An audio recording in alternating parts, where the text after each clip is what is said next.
L'accident vasculaire cérébral, qu'on appelle AVC, est une pathologie qui survient de façon très brutale et qui est à l'origine des déficits moteurs, c'est-à-dire le mouvement des membres, des pertes de sensibilité ou encore plus loin des troubles de langage.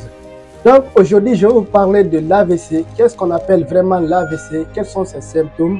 Quelle est la cause et quels sont les différents types d'AVC? Donc si tu viens de découvrir cette chaîne, n'oublie pas de t'abonner, active ta cloche de notification parce qu'à chaque semaine, nous partageons des vidéos, des astuces qui vous aident vraiment à vous maintenir dans l'équilibre sanitaire. Allez, c'est parti.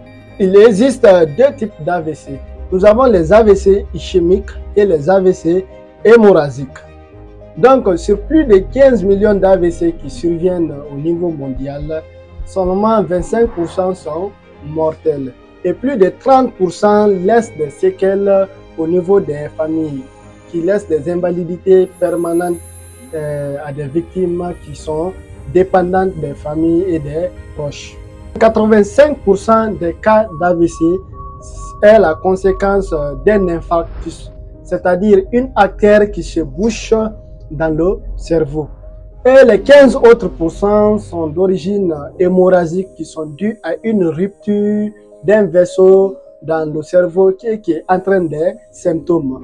Dans les deux cas, que ce soit l'AVC ischémique ou l'AVC hémorragique, la conséquence est que une région du cerveau est privée d'irrigation et d'oxygène. Donc, le tissu dégénère, perdant alors ses fonctions neurologiques.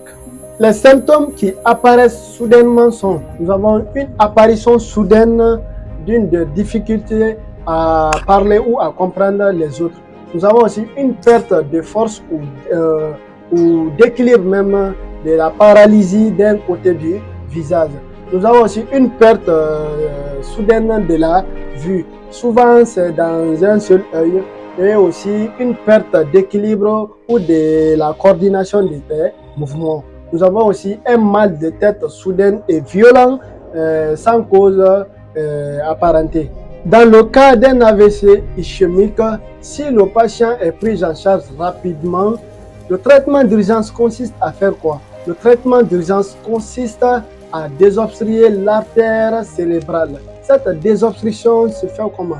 Cette désobstruction se fait soit en administrant le traitement par les veines, la thrombolyse qui fluidifie le sang et de tenter de dissoudre le caillot, ou soit en réalisant une thrombectomie. Cette thrombectomie qui consiste à retirer mécaniquement, bien sûr mécaniquement, le caillot qui est à l'intérieur des artères. Ce geste est réalisé par les radiologue qui se fait par une intervention, bien sûr. L'AVC doit être rapidement pris en charge médicalement pour éviter les lésions irréversibles et pour faciliter la récupération. Donc la famille, c'est ici prend fin la vidéo. On se retrouve la semaine prochaine pour une autre vidéo. Et n'oubliez pas de vous abonner. Aimez la vidéo si ça vous a plu et surtout activez votre cloche de notification pour ne plus rien rater mes nouvelles vidéos. Allez, ciao!